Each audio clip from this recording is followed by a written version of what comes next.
Jadi untuk bisa melatih kamu, gimana sih Kak taunya, gimana sih Kak nanti cara jawabnya, apa aja sih yang harus aku lihat untuk literasi bahasa Inggris ini. Perbanyaklah latihan soal juga.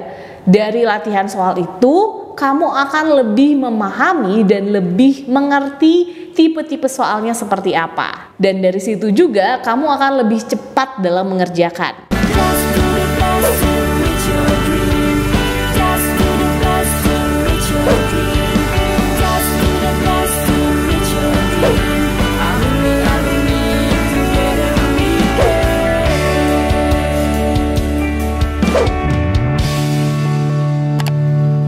Mau belajar TPS UTBK 2023 versi terbaru? Ikut kelas online di GP Media aja. Kamu bisa belajar 7 subtes TPS dalam 20 kali pertemuan dengan benefit ebook, 12 kali tryout, dan masih banyak lagi. Harganya cuma 350.000 aja loh.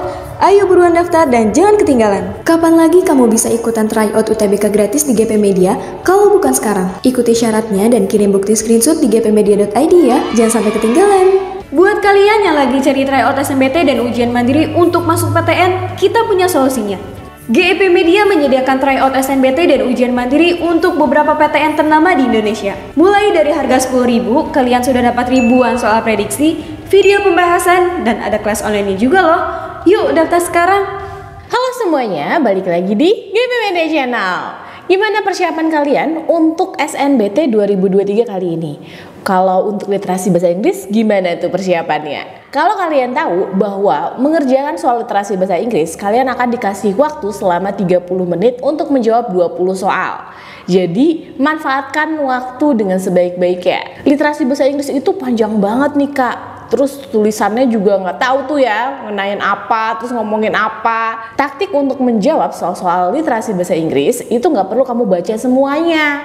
Nanti yang ada kamu malah kehabisan waktu cuman hanya baca teksnya aja. Oleh sebab itu kamu harus tahu tipe-tipe soalnya. Jadi yang paling pertama kamu tuh harus ngecek dulu dan lihat dulu soalnya itu mengenai apa. Di sini kakak akan bahas 3 tipe soal yang berbeda. Untuk soal yang pertama, di sini kakak akan bahas tentang summarize for paragraph 1. Nah, jadi dia itu minta untuk disimpulkan paragraf pertamanya. Untuk tipe soal yang pertama ini biasanya juga ada yang main idea, intinya ide pokok gitu ya. Terus atau kayak inti dari paragraf pertama itu apa? Atau kesimpulan dari paragraf kedua apa? Tergantung soal yang diminta itu apa ya. Jadi kamu pahamin dulu tipe soalnya itu apa, terus kamu kemudian lihat di bacaannya. Kamu kalau misalkan dimintanya paragraf 1 aja, ya berarti kamu fokus di paragraf 1 aja. Kalau misalkan yang diminta di paragraf 2 dan paragraf 3, berarti kamu fokus di paragraf 2 dan paragraf 3. Kalau misalkan dia itu minta keseluruhan dari isi bacaan, ide pokok dari keseluruhan isi bacaan, kamu cari aja kalimat atau kata yang diulang-ulang. Nah, itu akan mewakili isi dari bacaan tersebut. Kamu harus bisa membaca cepat. Jadi nggak cuma hanya sekedar baca pelan-pelan kamu artiin satu-satu, itu malah kelamaan. Akan lebih baik kamu belajar untuk memahami metode membaca cepat.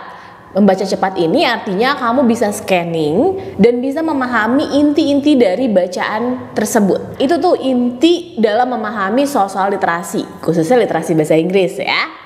Oke, sekarang kita lihat di tipe soal yang pertama ini. The best summarize for paragraph 1. Berarti dia minta kesimpulan dari paragraf 1. Kita fokus saja di paragraf pertama ini nih ya.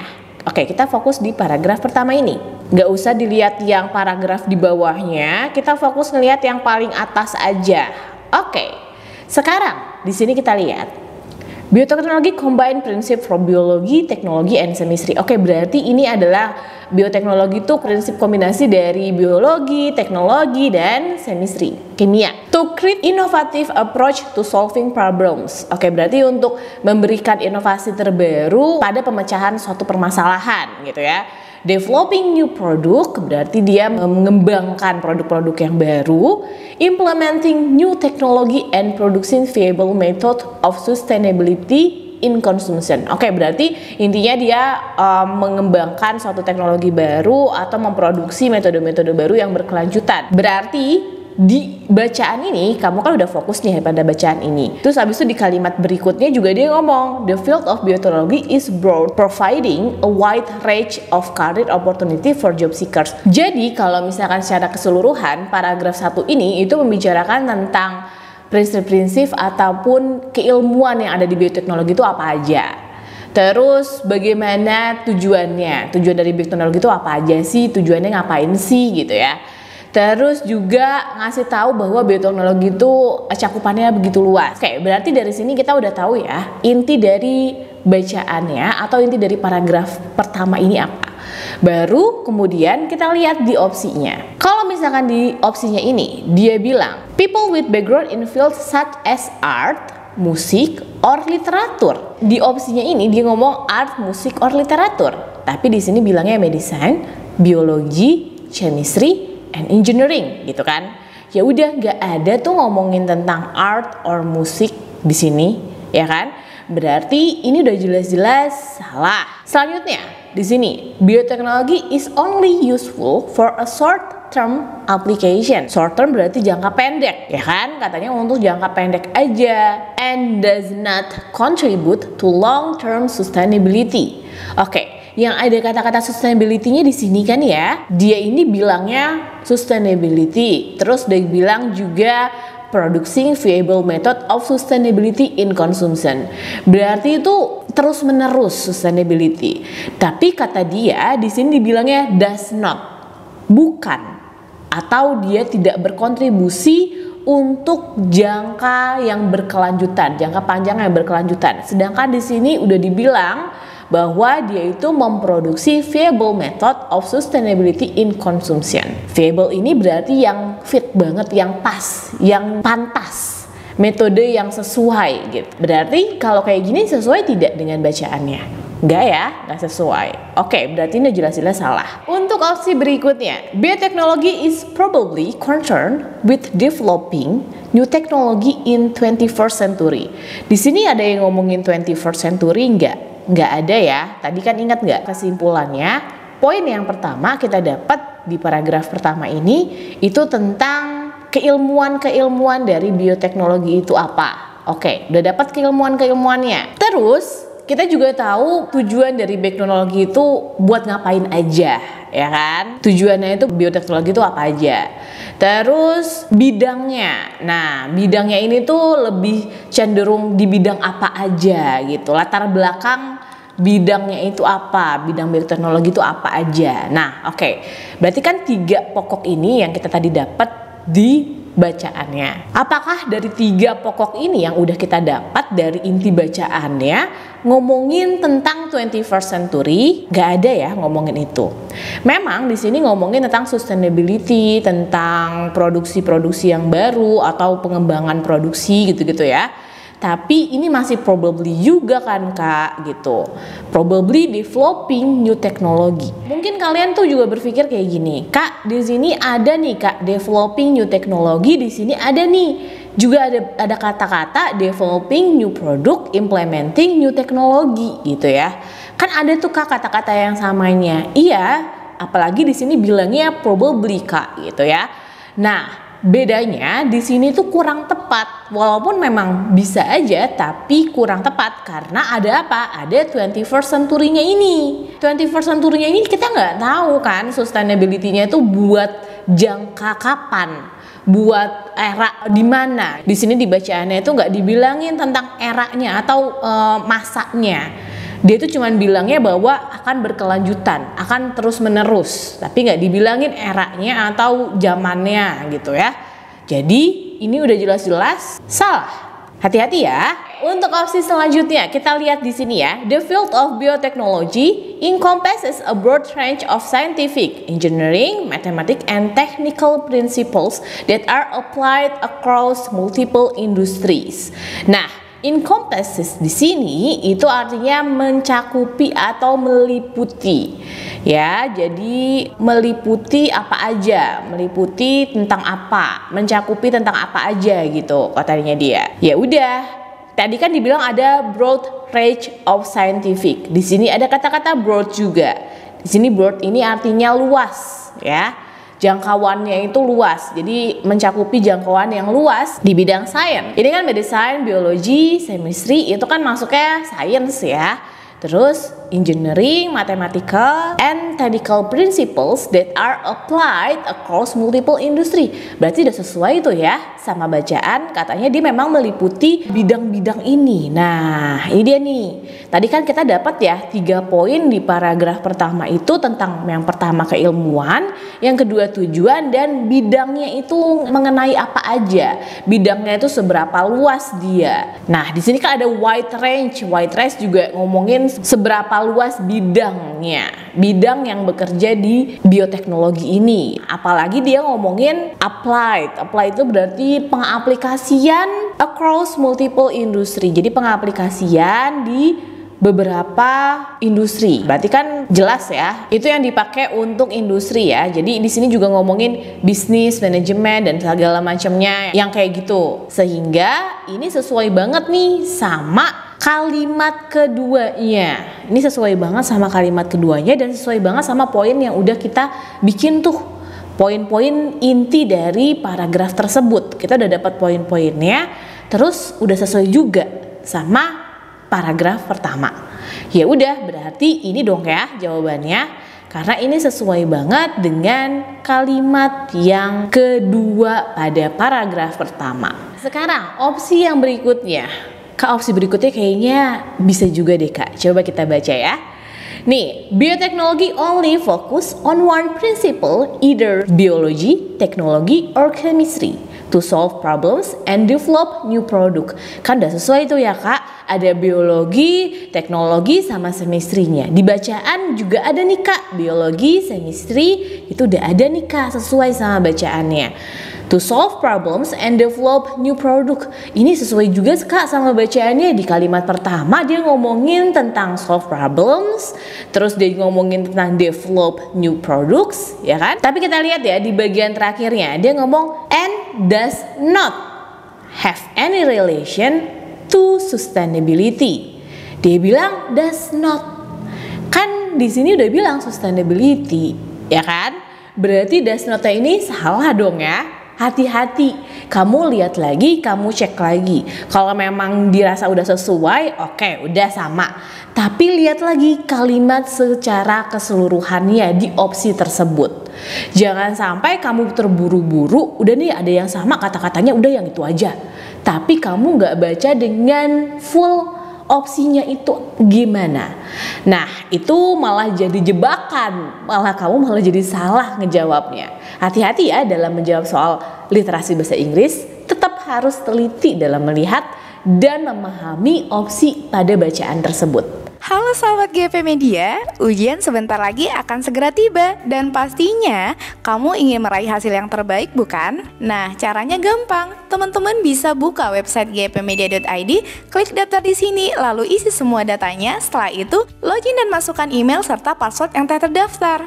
Di sini kita punya berbagai tryout loh, mulai dari tryout SNBT, tryout ujian mandiri SMIPB, SIMAK UI, UTUL UGM, dan tryout mandiri lainnya. Selain itu, tryout sekolah kedinasan seperti STAN dan STIS juga tersedia di sini. Dan kita punya kelas online-nya juga loh teman-teman. Sebelum mengerjakan tryout, kalian pilih PTN dan jurusan yang kalian mau ya. Soal-soal tryout GP Media sudah disesuaikan dengan aturan sosialisasi SNPMB dan website simulasinya. Setelah selesai, kalian bisa lihat skor hasil akhir, ranking, dan grafik nilai tryout-nya.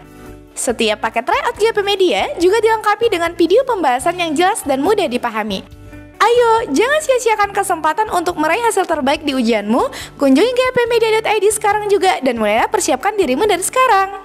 Oke, untuk tipe soal yang kedua biasanya ada nih pertanyaan-pertanyaan mengenai makna dari suatu kata di paragraf tertentu atau di bacaannya. Nah, kata-kata itu harus kamu cari tuh sinonimnya atau persamaan katanya yang mirip-mirip artinya dengan yang dimaksud pada bacaan. Nah, kamu bisa tekniknya itu dengan masukin satu-satu nih. Yang paling utama dulu, kalau kamu udah tahu variable, terus kamu lihat di kalimatnya, variable ini ngomongin tentang apa, kamu lihat kalimat yang di bagian sininya aja. Producing viable method of sustainability in consumption. Producing berarti kan memproduksi metode. Nah, viable nih metode yang kayak gimana sih gitu kan? Metode titik-titik of sustainability in consumption. Kamu kan udah bisa ngertiin tuh ya. Kalau untuk produksi berarti memproduksi ya Kak. Terus metode udah jelas, metode memproduksi metode titik-titik of sustainability in consumption. Berarti yang dapat dikonsumsi secara berkelanjutan, intinya kayak gitu kan. Titik-titiknya itu apa? Kamu harus tahu nih. Misalkan kamu mau ngubah dulu ke dalam bahasa Indonesia. Nah, kira-kira yang cocok apa sih? Terus kamu cocokin deh. Ignoble tuh artinya apa? Ignoble itu artinya tercela. Tadi kan kakak udah bilang ya, producing berarti dia memproduksi metode yang kayak gimana sih untuk konsumsi yang berkelanjutan gitu kan, of sustainability in consumption, untuk konsumsi yang berkelanjutan. Di sini nih, metode yang ini adalah viable-nya ini. Nah, kita pengen tahu nih titik-titiknya ini tuh di sini yang cocok itu yang mana. Kita tahu bahwa tadi untuk yang opsi A, ignoble tuh artinya tercela. Oke, artinya nggak pas dong kayak memproduksi metode yang tercela untuk konsumsi berkelanjutan. Kan kayak nggak pas banget gitu ya. Oke, berarti bukan. Terus obliging. Obliging ini artinya wajib, harus. Obligate dari kata-kata itu, wajib, harus, kudu, mesti gitu ya. Jadi memproduksi metode yang wajib atau yang harus untuk konsumsi berkelanjutan. Oke, sekarang harus tahu dulu nih, viable itu artinya apa? Viable itu artinya berarti tadi kan kata-katanya adalah pantas atau layak atau sesuai lah ya. Pantas, layak atau sesuai. Kan kalau wajib itu wajib banget gitu. Kayaknya juga kurang tepat nih gitu ya. Kalau saddle itu udah jelas-jelas artinya pelana. Nggak mungkin dong ya, pelana apaan sih gitu kan. Memproduksi metode pelana apa sih gitu ya, nggak jelas kan kalau kayak gitu. Untuk opsi selanjutnya indigenous. Indigenous ini artinya pribumi atau asli daerahnya gitu. Memproduksi metode pribumi kayak memproduksi metode asli pribumi untuk konsumsi berkelanjutan. Kayak nggak sesuai juga ya. Kan ini konteksnya adalah sesuatu yang layak atau pantas atau sesuai. Berarti kan bukan itu. Selanjutnya deh tuh kita lihatlah opsi yang ini. Decent ini artinya layak juga. Layak, pantas, sesuai. Berarti cocok juga ya sama viable ini, ya kan? Decent ini berarti layak, memproduksi metode yang decent gitu kan. Memproduksi metode yang layak untuk konsumsi berkelanjutan. Berarti viable-nya kita ganti aja sama decent ini. Oke, berarti kita fokus ya pada bacaan yang ini aja nih. Berarti di sini producing decent method of sustainability in consumption. Berarti viable-nya ini bisa kita ubah, bisa kita ganti pakai kata-kata decent ini, ya. Jadi kamu harus tahu dulu makna dari kata-katanya itu apa di opsinya. Kemudian kamu cocokkan ke kalimat pada bahasa Inggrisnya. Kalau misalkan kamu rasa kayaknya enakan langsung Kak, langsung aja dimasukin ke bahasa Inggris, ya udah nggak apa-apa. Bisa nih, cocok gak sih kedengerannya di bahasa Inggrisnya, tapi kamu tetap harus mengetahui makna atau arti yang sama dengan kata-kata viable ini. Udah sesuai atau sama atau layak gitu kan. Ini kan layak kan di sini artinya. Itu kamu cocokkan tuh. Kalau misalkan memang kamu udah memahami dari setiap katanya ini dan sesuai dengan kalimat pada bahasa Inggrisnya, kamu bisa milih opsi yang itu. Tapi kalau misalkan ternyata Kak kayaknya aku kesusahan deh kalau misalkan aku langsung ke bahasa Inggrisnya, kamu ubah dulu ke bahasa Indonesia juga nggak apa-apa. Tapi di bagian poin itu aja ya. Terus kamu juga harus memahami banyak-banyak vocabulary seperti ini.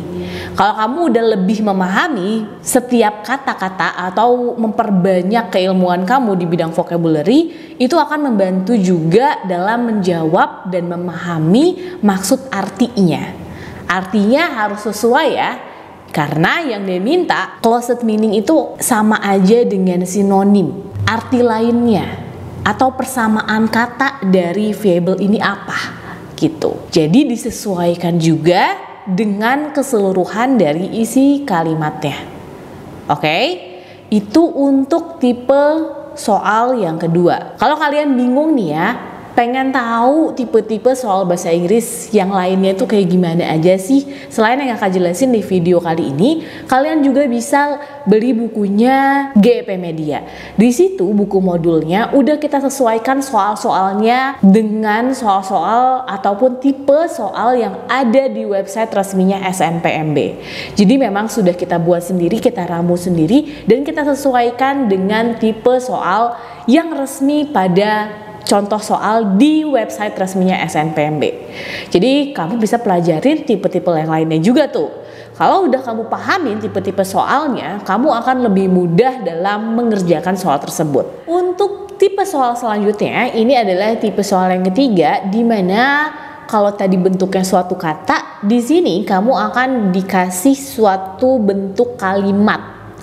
Kalimat yang itu mengatakan suatu kalimat apa gitu ya. Ada sebenarnya di bacaan juga ada. Tetapi kalau misalkan mempermudah waktu kamu, akan lebih baik kamu nggak usah nyari lagi di bacaan, kamu fokus aja sama kalimat dan pertanyaannya itu mengenai apa. Di kalimatnya ini kamu fokusin aja dia itu ngomongin apa, ya kan? Ini kan kamu tahu nih dia itu mengatakan apa. Kalau misalkan kamu cari lagi di bacaannya akan memakan banyak waktu. Jadi kamu fokusin aja, lihat tipe soalnya dulu, tipe pertanyaannya apa, kata-katanya apa. Langsung aja di sini. Since biotechnology is a wide-ranging field with many interdisciplinary application, many industries and sectors use biotechnological processes. Nah, dia minta di sini. The author itu asumsinya itu seperti apa? Artinya, kamu cari sinonim atau kalimat pengganti yang sesuai dan maknanya sama dengan kalimat ini. Cari sinonim atau kalimat yang sama dengan yang diminta pada soal. Ini maksudnya maknanya ya, bukan kalimat yang sama persis, tapi maknanya itu sama. Jadi kamu harus mengartikan makna pada kalimat ini apa, terus kamu cocokin sama opsinya. Udah sesuai belum sih sama yang dimaksud pada kalimat tersebut? Ini kan dia makanya dia bilang di sini, the author assumes that, berarti asumsi dari si penulis itu maksudnya apa sih? Dia itu mau ngomongin tentang kata-kata ini tuh buat ngomongin apa sih gitu. Jadi kalau udah kayak gitu, kamu udah tahu nih bahwa kalimat ini itu menceritakan bahwa bioteknologi itu katanya adalah bidang yang cakupannya luas dengan beberapa banyak keilmuan dari beberapa jenis industri dan sektor yang menggunakan bioteknologi itu sendiri. Nah, ya udah, berarti kamu udah tahu bahwa kata kuncinya di wide ini ya, wide ranging field, sama kamu bisa mempergunakan di many interdisciplinary application, many industri ataupun sektor gitu. Jadi bisa dipergunakan, jadi saking luasnya bisa dipergunakan di beberapa industri ataupun di beberapa sektor lainnya. Dah, intinya kamu dapat itu. Makna dari kalimatnya udah dapat. Kamu kunci maknanya itu ya. Terus sekarang kamu tinggal cocokin tuh sama opsi-opsinya. Nah, di opsi pertama, biotechnology is only used in a few specific industry and has limited interdisciplinary application. Udah bilangnya few itu berarti sedikit dong. Lawannya many itu banyak. Few itu cuma beberapa aja gitu. Ya berarti udah jelas-jelas bukan. Tadi kan kamu intinya itu kan kamu dapetnya many ya, luas terus banyak. Udah intinya kamu dapetnya kuncinya itu. Jadi kalau misalkan dibilangnya few, ya udah cuma beberapa doang, sedikit doang. Apalagi dia bilang di sini apa? Limited, terbatas. Tadi kan bilangnya many, banyak. Ya berarti bukan ya. Ini berarti udah jelas-jelas bukan. Di opsi berikutnya di sini dikatakan biotechnology has an interdisciplinary nature, therefore it is widely used in various industry and sector of life. Nah, ada kata-kata widely nih di sini. Sesuai nggak sama kata-kata wide di sini? Sesuai ya? Iya kan? Jadi bioteknologi ini secara alami punya interdisciplinary, jadi beberapa bidang gitu ya, di beberapa bidangnya. Dan ini kata kuncinya, widely used. Widely artinya tadi udah jelas. Di sini ada juga ya kata-kata wide-nya di sini kan? Nah, ini juga ada juga kata-kata wide-nya, widely. Udah sama nih Kak. udah sesuai.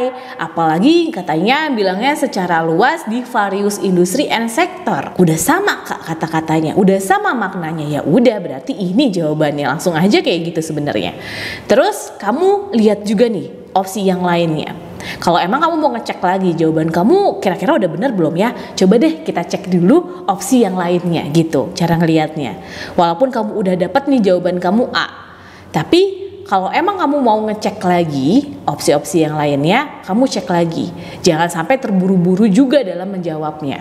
Tapi ingat, mengeceknya juga harus menggunakan manajemen waktu yang tepat. Ya, sehingga kamu nggak kebablasan nanti pas udah mendekati waktunya selesai, kamu udah kepanikan duluan. Jadi langsung aja secara cepat kamu jawab, tetapi kamu tetap melakukan pengecekan untuk opsi-opsi yang lainnya. Nah, sekarang kita lihat di sini. Opsi yang lainnya dia bilangnya only use in industry and sector that have no connection to each other and it is not. Udah ada kata-kata no, udah ada kata-kata not, terus bilangnya juga only lagi. Only itu udah jelas-jelas hanya. No ya udah bukan. Not interdisciplinary in nature. Nah, di sini kan bilangnya banyak, di sini bilangnya tadi kata kuncinya luas. Kalau misalkan yang bukan, ya udah jelas-jelas salah. Oke? Sip. Selanjutnya, due to its limited nature, biotechnology can only. Nah, di sini juga sama. Ngomonginnya only lagi. Terus ngomonginnya apa? Few lagi di sini. In a few select industries and sector. Nah, few lagi di sini ngomongin limited lagi.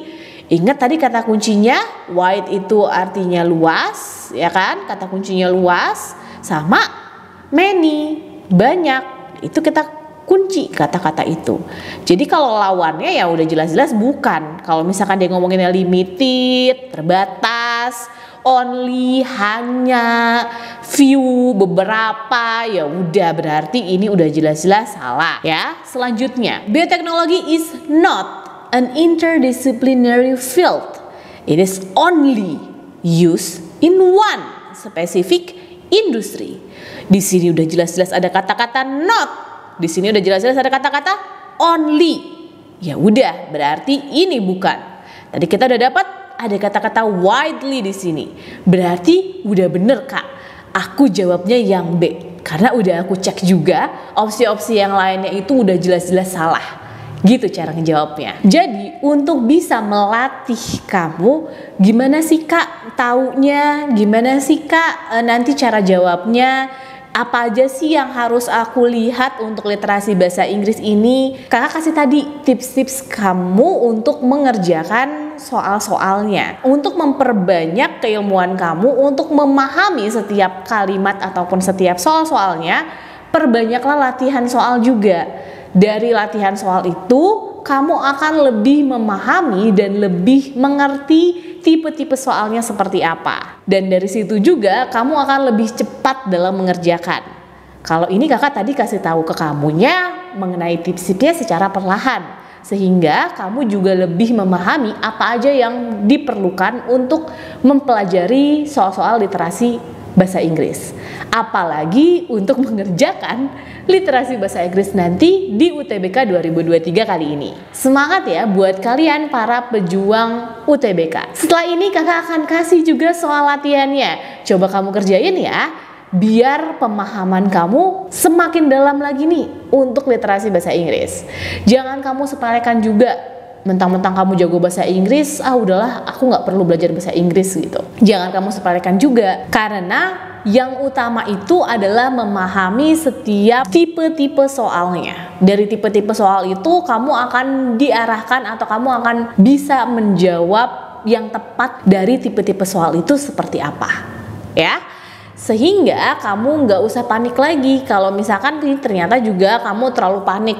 Kak, aku tuh nggak ngerti Kak soal literasi bahasa Inggris karena aku tuh sama sekali nggak paham banget bahasa Inggris. Aku pusing Kak, bahasa Inggris itu bahasa alien bagi aku gitu. Hati-hati ya, jangan sampai kamu menolak sesuatu hal seperti itu dengan keras. Coba aja sedikit-sedikit kamu pelajarin. Gak apa-apa kalau misalkan kamu kesusahan dalam memahami setiap katanya. Toh kamu sebenarnya nggak diminta untuk mengartikan dari keseluruhan pada isi teksnya kok. Kamu hanya diminta untuk memahami dan mengerti maksud soalnya apa. Terus kamu sesuaikan aja yang diminta di soal itu, sesuaikan dengan isi bacaan, kemudian cocokin lagi sama opsi jawabannya. Lebih mudah ya kalau seperti itu. Jadi jangan terlalu dibawa panik dan dibawa bingung, pelan-pelan tapi tepat sehingga kamu bisa jawab soal-soalnya dengan benar dan kamu bisa mendapatkan skor tinggi nanti di UTBK 2023 kali ini. Semangat ya buat semua teman-teman. Kalau kalian juga pengen melatih atau pengen tahu nih kemampuan kalian, kalian juga bisa ikutin tryout-tryout dari GP Media. Di situ ada prediksi hasil yang bisa jadi patokan kemampuan kamu nanti pada saat kamu mengerjakan soal UTBK. Tunjukkan yang terbaik di UTBK 2023 kali ini. Tunjukkan yang terbaik bahwa kamu akan mendapatkan skor tinggi untuk SNBT kali ini. Semangat ya buat teman-teman semua. Semoga aja video ini bermanfaat buat kalian. See you in the next video. Dadah.